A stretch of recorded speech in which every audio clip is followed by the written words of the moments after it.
அனைவருக்கும் வணக்கம். நான் உங்கள் கௌசல்யா அண்ணாமலை. நம் சேனலில் இன்று முதல் ஒரு புதிய பயணத்தை தொடங்குகிறோம். ஆம், கிருஷ்ணாவதாரம் தொடரில் முதல் பாகம் இதோ உங்களுக்காக. தீயவை அழியவும் தர்மம் தலைக்கவும் மகாவிஷ்ணு எடுத்த அவதாரங்களில் மிகவும் வசீகரமானதும் வாழ்வியலுக்கு மிக நெருக்கமானதுமான அவதாரம் கிருஷ்ணாவதாரம். பெருமாளின் அவதாரங்களில் இது 9வது அவதாரமாகும். வசுதேவருக்கும் தேவகிக்கும் குழந்தையாக மகாவிஷ்ணு எடுத்த அவதாரம் கிருஷ்ண அவதாரம். இந்த அவதாரத்தில் கண்டவர் தம் மனதை கவரும் அழகுடன் கோபியர் கொஞ்சும் ரமணனாக விளங்கினார். கம்சனை கொன்றும் பஞ்சபாண்டவரை காத்தும் தர்மத்தை நிலைநாட்டினார். ஒருமுறை பூமாதேவி நாராயணனிடம், பகவானே, பூமியில் நடக்கும் அக்கிரமங்களை என்னால் தாங்க முடியவில்லை. விரைவில் இதற்கு ஒரு முடிவு கட்டுங்கள் என வேண்டினார். அதற்கு நாராயணனும் சற்று பொறுமையாக இருக்கும்படி கூறினார். பல காலம் கழித்து பூமாதேவி, நாராயணா, தாங்கள் சொன்னது போல இன்று வரை பொறுமையுடன் தான் இருக்கிறேன். ஆனால் முனிவர்கள் செய்யும் யாகத்தை கெடுப்பவர்கள், நாத்திகர்கள், காமுகர்கள், கொலை செய்பவர்கள், கொள்ளையடிப்பவர்கள், உழைப்பை திருடுபவர்கள் ஆகியோரையும் சேர்த்து சுமைக்கிறேனே, இவர்களின் எடையை தாங்கும் சக்தி எனக்கில்லை பிரபு. இவர்களை அழிக்கும் அளவுக்கு பலமும் என்னிடமில்லை. புருஷோத்தமா, என்னையும் நான் தாங்கும் நல்லவர்களையும் இவர்களிடமிருந்து காப்பாற்று. பூமாதேவியின் புலம்பல் சத்தம் அந்த பரமாத்மனுக்கும் கேட்டது. பிரம்மாவின் காதிலும் விழுந்தது. சிவனும் கொதித்தெழுந்தார். சிவனும் பிரம்மனும் மற்ற தேவர்களும் முன் செல்ல பூமாதேவியும் அவர்களின் பின்னால் நாராயணனை சந்திக்கச் சென்றனர்.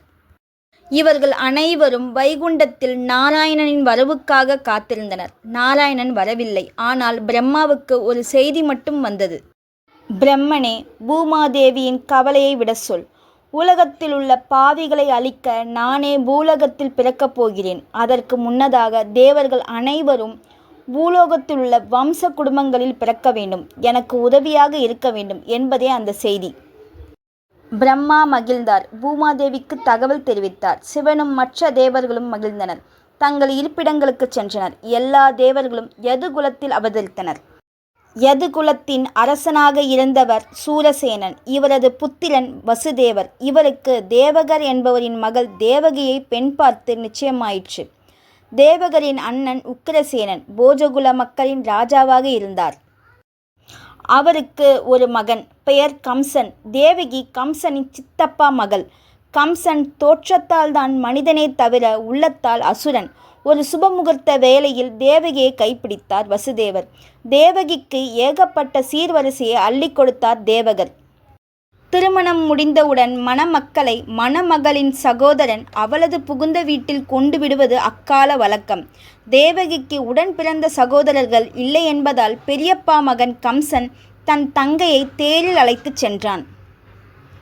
மின்னல் வேகத்தில் குதிரைகள் பறந்து கொண்டிருந்தன. அப்போது வானம் அதிர்ந்தது. அங்கிருந்து ஒரு குரல் எழுந்தது. நில் கம்சா, போஜகுலத்தின் இளவரசனை இவ்வளவு தைரியத்துடன் பெயர் சொல்லி ஒருமையில் அழைத்து தடுத்து நிறுத்திய மாயக்குரலே, யார் நீ என்ற கம்சனுக்கு பதிலாக பயங்கர சிறுபொலி வானத்திலிருந்து எழும்பியது.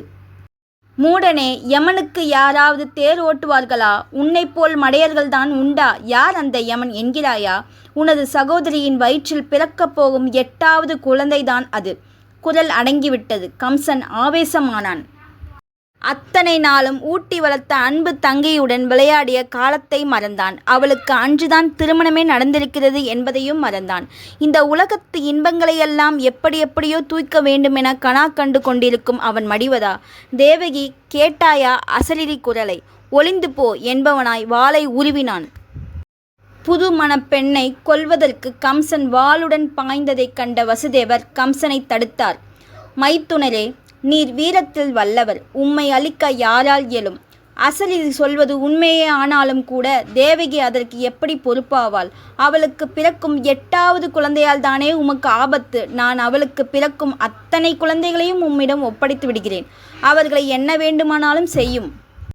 மேலும் மரணத்தைக் கண்டு நீர் அஞ்சுவீர் என நான் கனவிலும் எண்ணவில்லை. மரணத்தைக் கண்டு மனிதன் ஏன் பயப்பட வேண்டும்? மரணம் என்பது நிச்சயிக்கப்பட்ட ஒன்று. அது எல்லாருக்கும் வந்து சேரும். அது எந்த நாள் என்பது குறிக்கப்பட்ட ஒன்றுதான். அப்படி இருக்க தைரியசாலிகள் மரணத்தைக் கண்டு அஞ்சுவார்களா? தேவகியின் குழந்தையால் இல்லாவிட்டாலும் என்றாவது ஒரு நாள் உமக்கு மரணம் சம்பவிக்கத்தானே போகிறது. உனக்கு வயது 25 என்றால் நீர் ஏற்கனவே 25 ஆண்டுகள் இறந்துவிட்டீர். மனிதன் தான் கடந்து செல்லும் ஒவ்வொரு வினாடியும் மரணத்தின் வாசலை நோக்கித்தானே நகர்ந்து கொண்டிருக்கிறான். இந்த உண்மையை நீர் அறிந்திருந்தும் இவ்வாறு செய்வது முறையானதாக தெரியவில்லை என பணிவு கலந்ததும் அதே நேரம் அழுத்தமாகவும் தெரிவித்தார். கம்சன் கோபம் தணிந்தார். வசுதேவரே, உமது சமாதானத்தை ஏற்கிறேன். நீர் உமது 8வது குழந்தையை என்னிடம் தந்துவிடுவீர் என்பதை நான் அறிவேன் என்று கம்சன் அவர்களை வீட்டில் கொண்டு போய் விட்டார். காலம் ஓடியது. தேவகி முதல் குழந்தையை பெற்றார். அந்த குழந்தையுடன் கம்சனின் அரண்மனைக்கு சென்றார் வசுதேவர். கம்சன் ஆச்சரியப்பட்டான். வசுதேவரே, உலகில் சொன்ன சொல் காப்பாற்றுபவர்கள் மிகவும் குறைவு. நீர் உயர்ந்த ஆத்மா என்பதை நிரூபித்து விட்டீர். என் பாசத்திற்குரியவரே, உமது பண்பை மதிக்கிறேன். இந்த குழந்தை எனக்கு வேண்டாம். உமது 8வது குழந்தைதான் என்னை கொல்லும் என்ற விதி இருக்கிறது. எனவே இந்த குழந்தையை நீரே வளர்த்து கொள்ளும் என்று சொல்லி மகிழ்ச்சியுடன் அனுப்பி வைத்தான். வசுதேவர் சென்றதும் நாரதர் கம்சனை காண வந்தார். கம்சன் அவரை வரவேற்று ஆசனமளித்து உபசரித்தான். அவர் கம்சனிடம், உன் மீது கொண்ட அன்பின் காரணமாக நான் ஒரு இரகசியத்தை உனக்கு சொல்கிறேன்.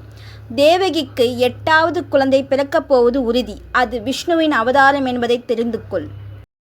அதற்கு முன்னதாக யதுகுலத்தில் தேவர்களை குழந்தைகளாக வந்து பிறக்கப் போகிறார்கள்.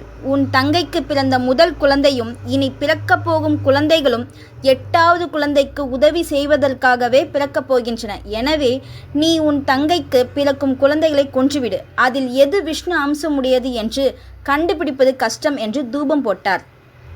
அவ்வளவுதான். கம்சனின் மிருக குணம் தலை தூக்கிவிட்டது. நாரதரே, காலம் முழுவதும் நான் உமக்கு கடமைப்பட்டவன்.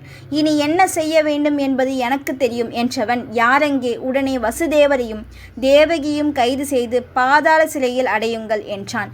சில மணி நேரத்தில் வசுதேவரும் தேவகியும் சிறையில் தள்ளப்பட்டனர்.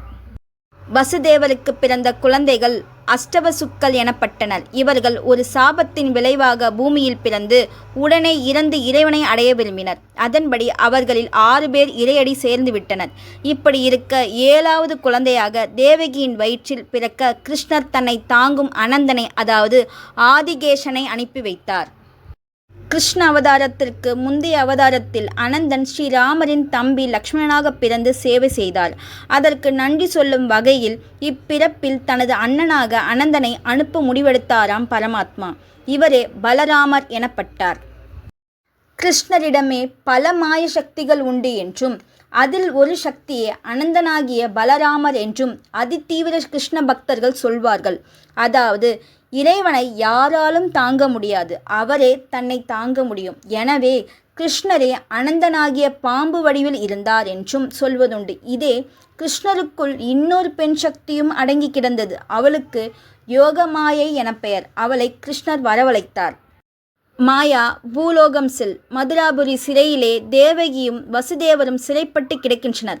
அவர்களின் வயிற்றில் நான் அவதரிக்கப் போகிறேன். அதற்கு முன்னதாக எனது மற்றொரு சக்தியான அனந்தன் தேவகியின் வயிற்றுக்கு போய்விட்டான். நீ யதுகுலத்தின் தலைவரும் கோகுலத்தில் வசிப்பவருமான நந்தகோமனின் மனைவி யசோதையின் கருவில் உருவெடு. சில காலம் கழித்து நீ தேவகியின் வயிற்றில் உள்ள கருவை மாய சக்தியால் அகற்றி வசுதேவரின் இன்னொரு மனைவியான ரோகிணியின் வயிற்றுக்கு மாற்றிவிடு. பின்னர் நடப்பதை நான் பார்த்து கொள்கிறேன் என்றார்.